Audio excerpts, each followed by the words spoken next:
हाँ, एक संत थे वृंदावन के, वो अपने ठाकुर जी को छोड़ के कहीं नहीं जाते थे।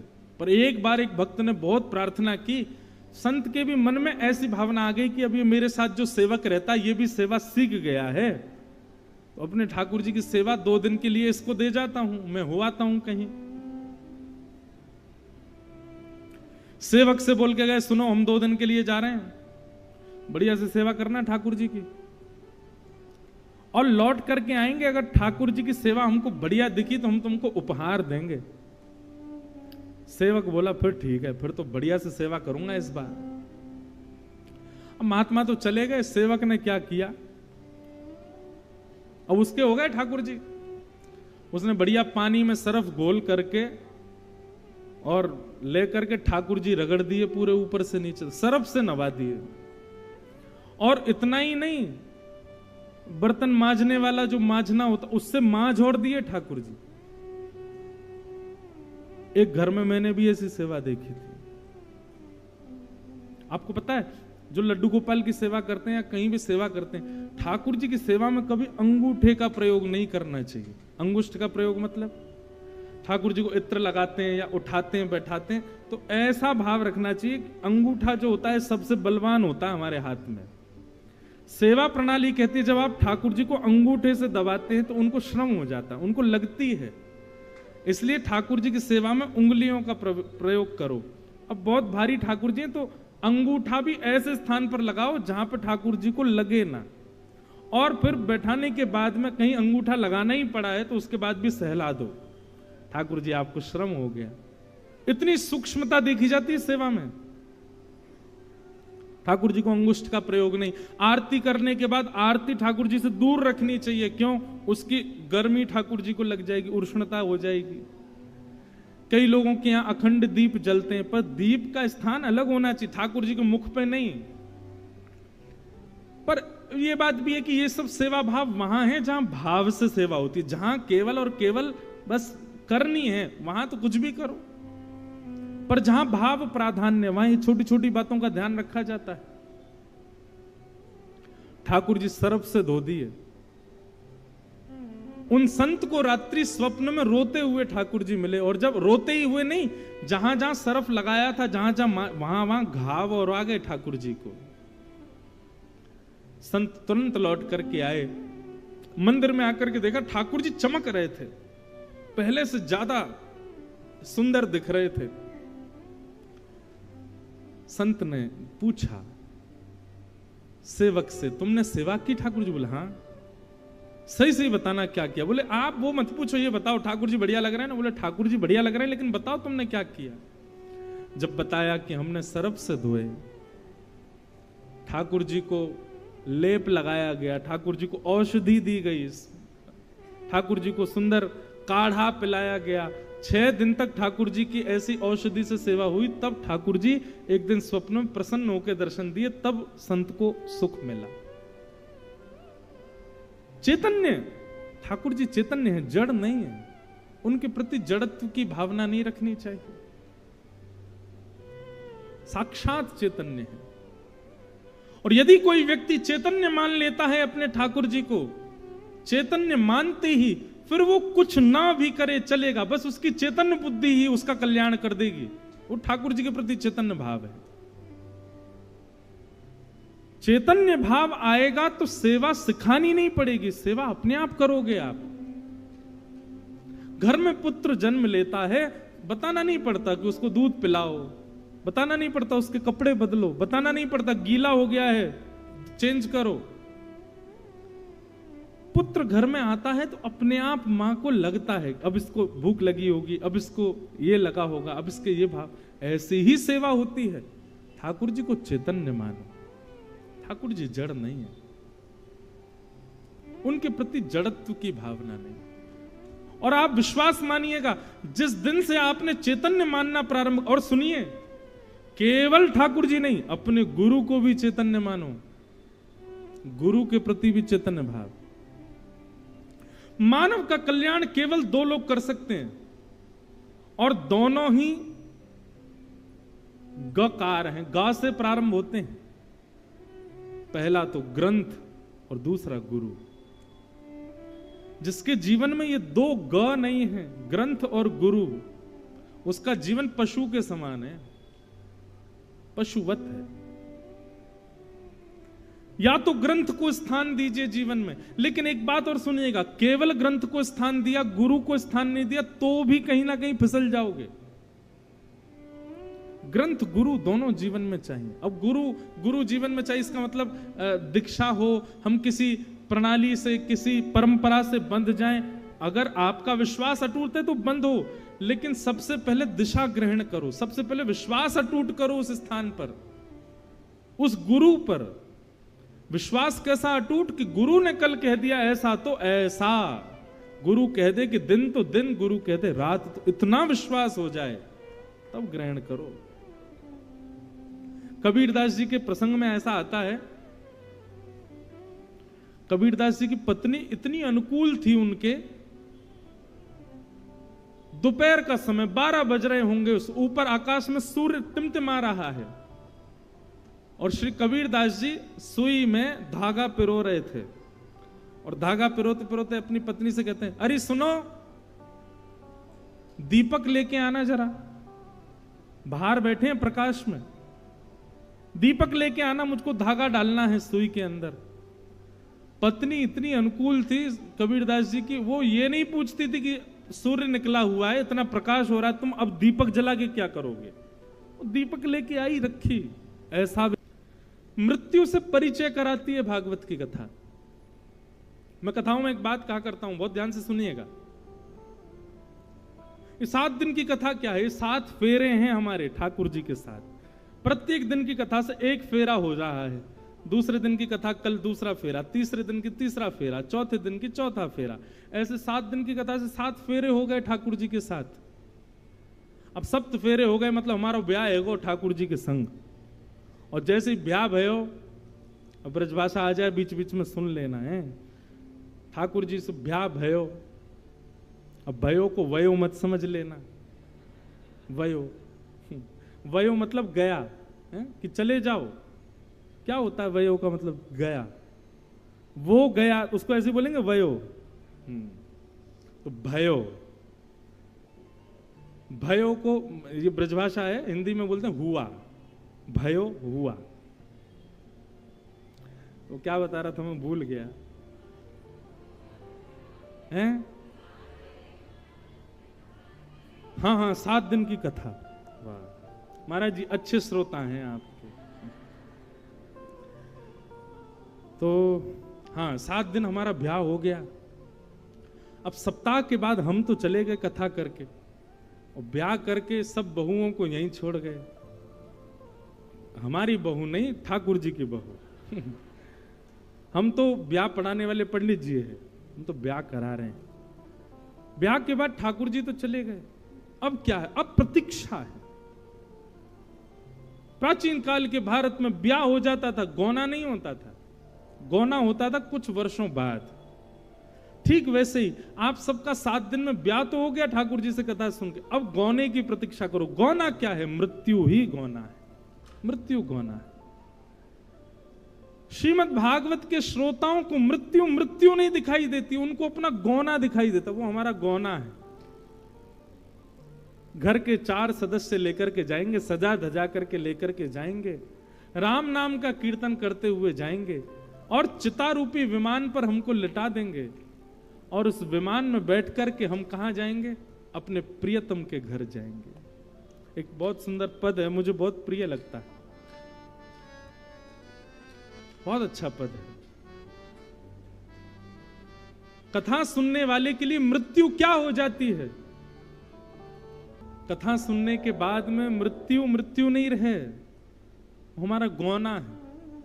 हम तो प्रतीक्षा कर रहे हैं, हम श्याम सुंदर के हो चुके हैं। अब बस प्रतीक्षा है कि कब प्रियतम का बुलावा आएगा, कब जाएंगे। और प्रियतम का बुलावा 2 तरीके से आएगा बंधुओं। या तो प्रियतम वृंदावन बसा देंगे जीवन पर्यंत के लिए, और वृंदावन न भी बसाएं तो वृंदावन आपके चित्त में बस जाए, तो प्रियतम का बुलावा मृत्यु को ही समझिए। कथा सुनने वाले के लिए मृत्यु मरणासन अवस्था नहीं होती है, मृत्यु शोक का विषय नहीं होता। कथा सुनने वाले के लिए मृत्यु प्रियतम का बुलावा है, प्रियतम का स्नेह है।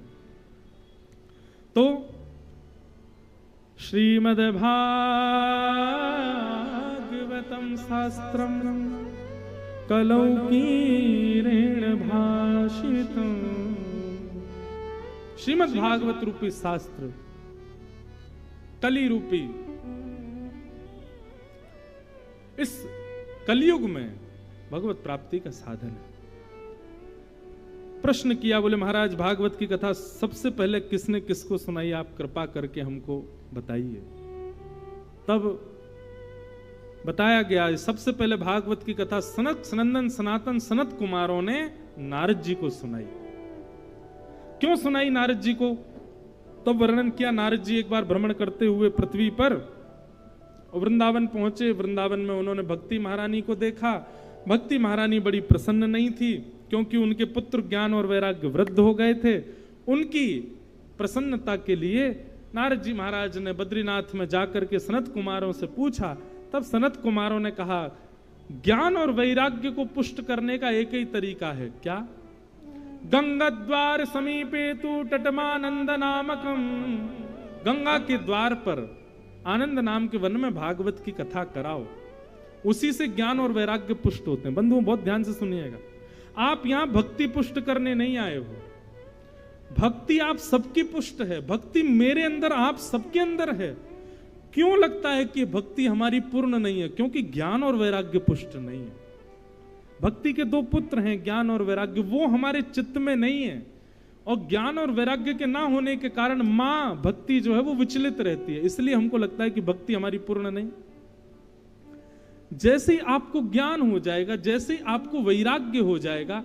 अब यहां ज्ञान और वैराग्य क्या, बस ये दो बातें सुन लो, फिर हम कथा को विराम देते हैं आज के प्रसंग को। ज्ञान क्या है? विवेक को ज्ञान कहते हैं। सही और गलत की पहचान हो जाना, इसको ज्ञान कहते हैं। ज्ञान का मतलब बहुत नॉलेज होना नहीं होता, ज्ञान का मतलब विवेकी होना होता है। नॉलेजेबल व्यक्ति को प्रधानमंत्री नहीं बनाया जाता, विवेकी व्यक्ति को बनाया जाता है। हमारे घर में दोनों होते हैं, एक बहुत पढ़ा लिखा होता है और एक वो होता है जो पढ़ा लिखा नहीं है पर निर्णय सही बताता है। दो लोग होते हैं ना। लाइफ के जब बहुत बड़े डिसीजन लेने होते हैं, पढ़े लिखे के पास नहीं जाते आप, उसके पास जाते हो जिसका निर्णय सटीक होता है, उसी को ज्ञान कहते हैं। और ये ज्ञान बंधुओं कहां से आता है? ये सत्संग में ही आता है। गोस्वामी जी कहते हैं, बिन सत्संग विवेक न होई। और ये विवेक भी राम कृपा बिन सुलभ न सोई।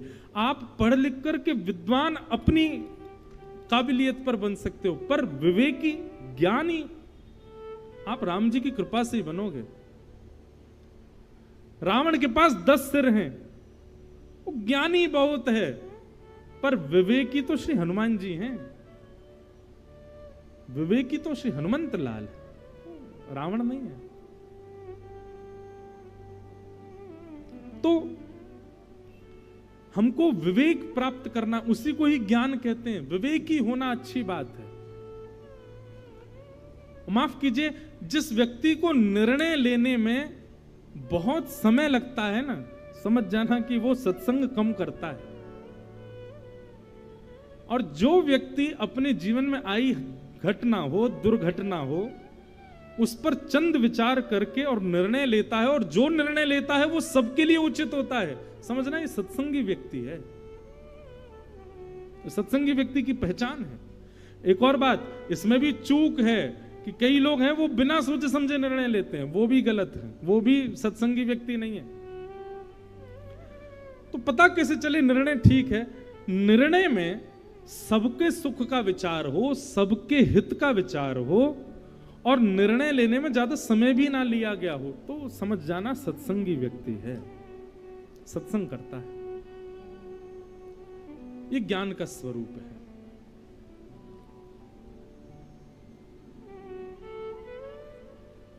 हनुमान जी महाराज की पूंछ में आग लगाई गई,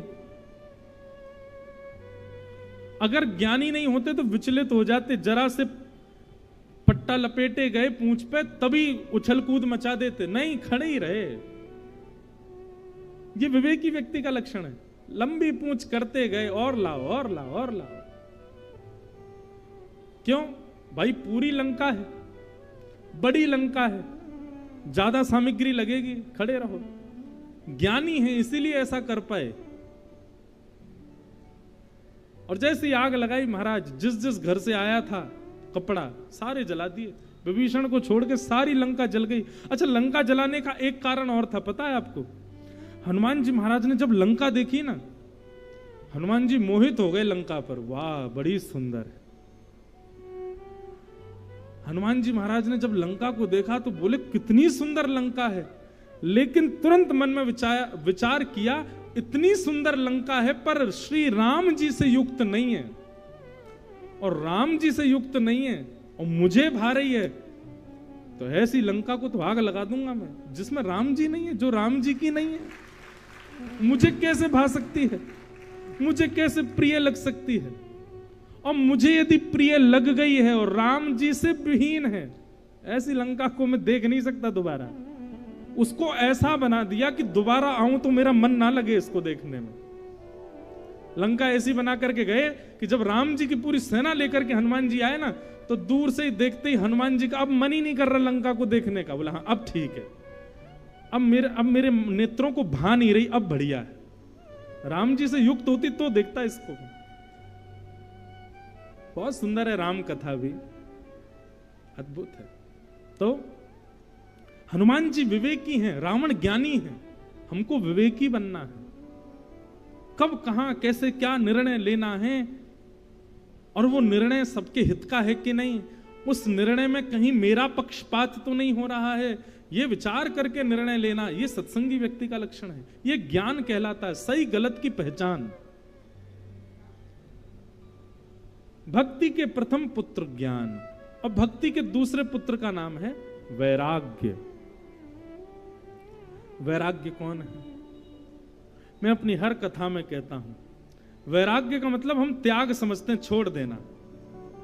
वैराग्य किससे करना है? तजोरे मन हरि विमुखन को संग। उल्लासनगर के अपने उन सब मित्रों पर ध्यान रखना जो 7 दिन में कथा में नहीं आ रहे हैं। 7वें दिन तक जिसका यहां पर आना नहीं हो, 8वें दिन अपने फोन में ब्लॉक कर देना, अपने व्हाट्सएप से उसको उड़ा देना, फेसबुक इंस्टाग्राम जहां पर भी वो है उसको विदा कर देना। जा बेटा, मेरे अब तू किसी काम का नहीं है। क्यों? ठाकुर जी से तेरा कोई संबंध नहीं तो मेरा तुझसे कोई संबंध नहीं। भाई आजकल लोग कहते हैं अपनी चीजों के लिए स्टैंड लो, अपनी चीजों के लिए स्टैंड लो, अपनी चीजों के लिए लड़ो। अरे हम वैष्णव हैं, हम ठाकुर जी के लिए इतना नहीं कर सकते? जो ठाकुर जी का नहीं वो हमारा नहीं है। इतना स्टैंड तो ले ही सकते हैं। आप कहोगे महाराज जी वो घर का ही व्यक्ति हो तो? अब घर में तो संगी रह रहे हो, फोन पे ब्लॉक कर दो उसको। कहीं से तो ब्लॉक करो, कहीं से तो संबंध तोड़ो। और आजकल महाराज जी ऐसा हो गया है, प्रत्यक्ष किसी को कह दो कि मैंने तुझे छोड़ दिया, वो नहीं माना जाता। इंस्टाग्राम पे ब्लॉक कर दिया उसने। ओहो, मुझे तो ऐसा लगता है आने वाले समय में जैसे महाराज जी डाइवोर्स के केस होते हैं ना, ब्लॉक के भी केस चलेंगे। वकील किया है, क्यों? ये ब्लॉक करना चाह रहा है मुझे। भाई इतना सोशल हो गए हैं लोग, इतने सोशल मीडिया के अधीन हो गए हैं। हर युग में 2 राक्षस, हिरण्यकश्यप हिरण्याक्ष, शिशुपाल दंतवक्र, रावण कुंभकर्ण। कलयुग में इंटरनेट नहीं, मोबाइल फोन और सोशल मीडिया, ये 2 राक्षस हैं कलयुग के। कल की भगवान आकर के कल की का ही थोड़ा अपभ्रंश कर दो, क्लिक हो जाएगा, क्लिक। बस आकर के ऑफ क्लिक करेंगे वो, इन दोनों को ही बंद करेंगे, सो ही सतयुग प्रारंभ हो जाएगा। जिस दिन इंटरनेट और फोन बंद हो गए उसी दिन से सतयुग शुरू। महाराज जी अभी अगर ऐसा हो इसी समय इसी वक्त पूरे वर्ल्ड का इंटरनेट बंद हो जाए, कितनी 5 मिनट के लिए बंद हो जाए, कम से कम नहीं तो 5000 मृत्यु तो हो जाएंगी 5 मिनट में। लोग सच, आप सही में हंस रहे हैं, लेकिन ये रिसर्च की बात है। अगर 5 मिनट के लिए पूरे एक पूरा का पूरा देश खत्म हो सकता, और एक नहीं अनेक देश खत्म हो जाएंगे 5 मिनट में। यही तो राक्षस करते हैं, वो सबको अपने अधीन करते हैं। तुम मेरे बिना रह नहीं सकते, यही तो राक्षसों ने किया हमेशा, और यही आजकल हो गया। और ये मैं आपको क्या कह रहा हूं, मैं खुद भी उसके अधीन हूं, लेकिन हैं तो हैं। तो भैया जो ठाकुर जी का नहीं उससे हमारा कोई संबंध नहीं। तजोरे मन हरि विमुखन को संग, ये ज्ञान और वैराग्य हैं, इन दो को कम से कम इतनी मात्रा में तो जीवन में लाओ। ज्ञान और वैराग्य की पुष्टि के लिए भागवत की कथा हुई, और भागवत कथा होते ही महाराज, जैसे ही भक्ति महारानी अपने पुत्रों को लेकर के आई, कथा में आते ही ज्ञान और वैराग्य युवान हो गए, नृत्य करने लगे। भक्ति सुतौ तौ तरणौ गृहीत्वा प्रेमैक रूपा सहसा विरासित, श्री कृष्ण गोविंद हरे मुरारे नाथेति नामानि मुहुर्वदन्ति। भक्ति महारानी ज्ञान वैराग्य के साथ आई, और कथा में आते ही ज्ञान वैराग्य दोनों युवा हो गए। और जैसे ही युवा हुए, युवा होते ही भक्ति महारानी नृत्य करने लगी, भक्ति को देख के ज्ञान वैराग्य नृत्य करने लगे, और इन तीनों को देख करके जितने श्रोता थे सब नृत्य करने लगे, आनंद करने लगे। बोलो भागवत महापुराण की। तो श्रीमद् भागवत के महात्म का प्रथम सर्ग कहता है, ज्ञान और वैराग्य को पुष्ट करने के लिए भागवत की कथा है, ताकि हमारा ज्ञान पुष्ट हो और वैराग्य पुष्ट हो। ये दोनों पुष्ट होंगे तो भक्ति स्थिर होगी, नहीं तो भक्ति विचलित रहेगी।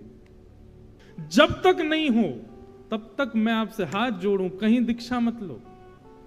दीक्षा तभी लेनी चाहिए जब इतना विश्वास आपका गुरु के प्रति हो। इसीलिए मैं दीक्षा नहीं देता, अभी मैं शिष्य परंपरा अभी प्रारंभ ही नहीं की है। पहले दिशाएं ले लो, पहले खूब कथाएं सुन लो, कथाएं सुनकर के दिशाएं लेकर के जब आपको लगे कि हां अब जो कह देंगे सो हमारे लिए अध्यादेश, और मुझे भी लगेगा कि हां अब मैं इस योग्य हो गया, तब दीक्षा देंगे। तब तक केवल दिशा ग्रहण करो, तब तक पहचानो, जानो। तो गुरु के प्रति और ठाकुर जी के प्रति, दोनों के प्रति चैतन्य भाव रखो। जब तक चैतन्य भाव नहीं रखोगे, अब चैतन्य भाव है तभी दरबार में वसंत शाह, पारू शाह जी वर्षों पहले हुए, ऐसा नहीं, आज भी हैं। अब मुझसे एक बार किसी ने पूछा, आपके वृंदावन में निधिवन में ठाकुर जी रास करते थे? मैंने थे नहीं, हैं। वृंदावन में ठाकुर जी ने ये लीला की थी नहीं, अब भी करते हैं।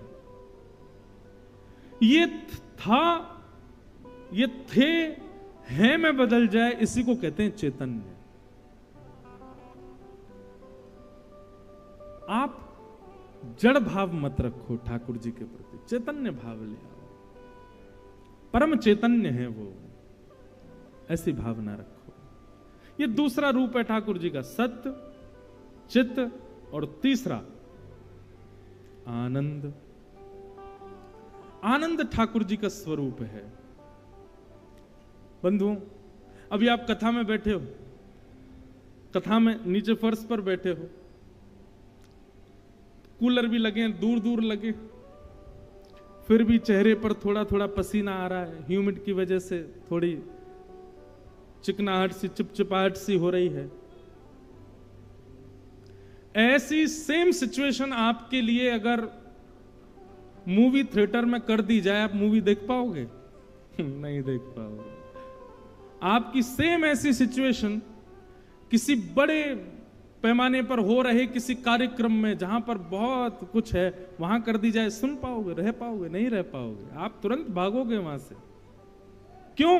क्योंकि वो सुख प्रदान करने वाला स्थान है।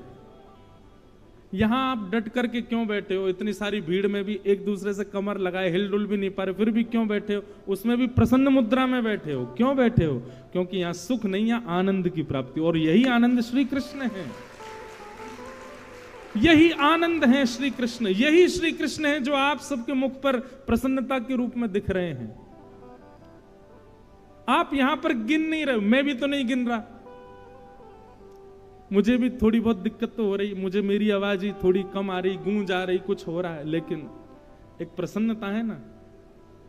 मेरे मन में कई सारे भाव आ रहे हैं, ये गा दूं, ये गा दूं, ये गा दूं, डर के मारे गा नहीं रहा, कहीं गाना प्रारंभ किया तेज आवाज हो गई तो कैसे गाऊंगा।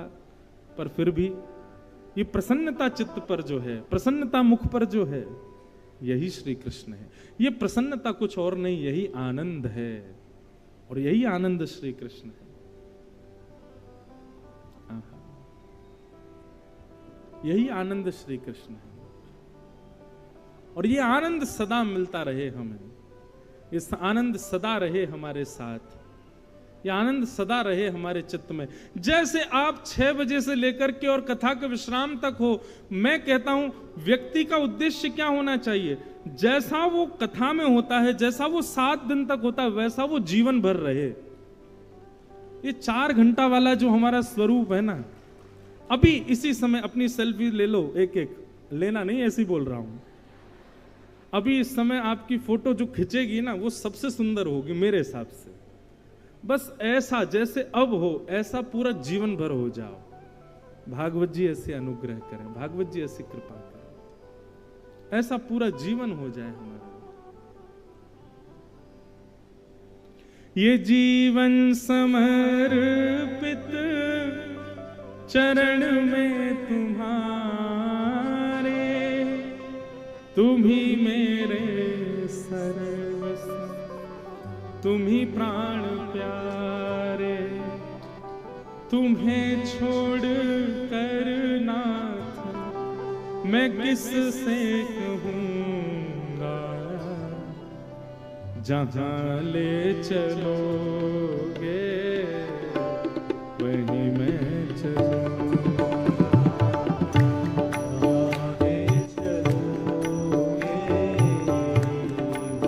ये एक सूत्र है,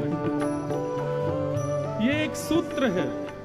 जब तक ऐसी भावना ठाकुर जी के प्रति नहीं लाओगे, तब तक आपके जीवन में आनंद आ ही नहीं सकता। आप ठाकुर जी को बताओगे ऐसा कर दो, ठाकुर जी ऐसा कर दो, ठाकुर जी ये कर दो, ठाकुर जी वो कर दो, तो जीवन में दुखी रहोगे। फिर ठाकुर जी को कहो जैसे आपका मन हो वैसे हमको रखो, अपने आप आनंद आ जाएगा जीवन में। जहां ले चलो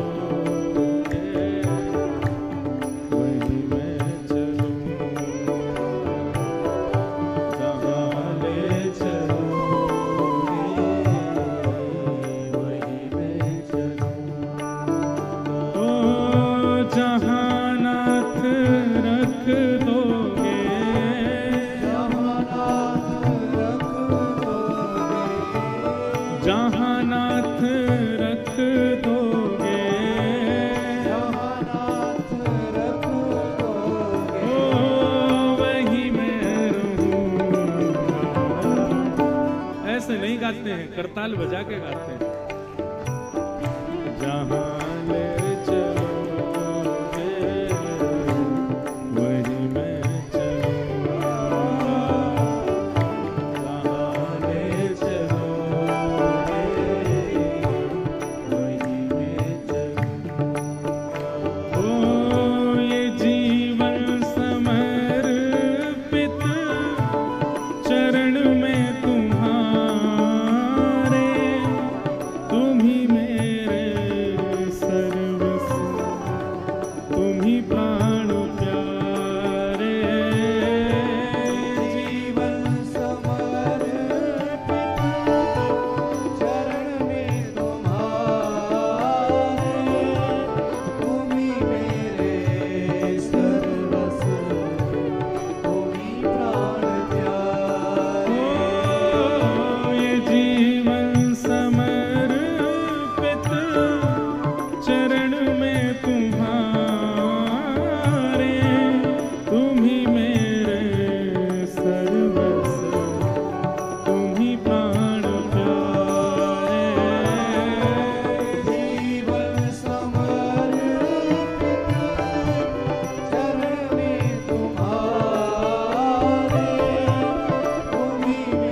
किससे कहूँ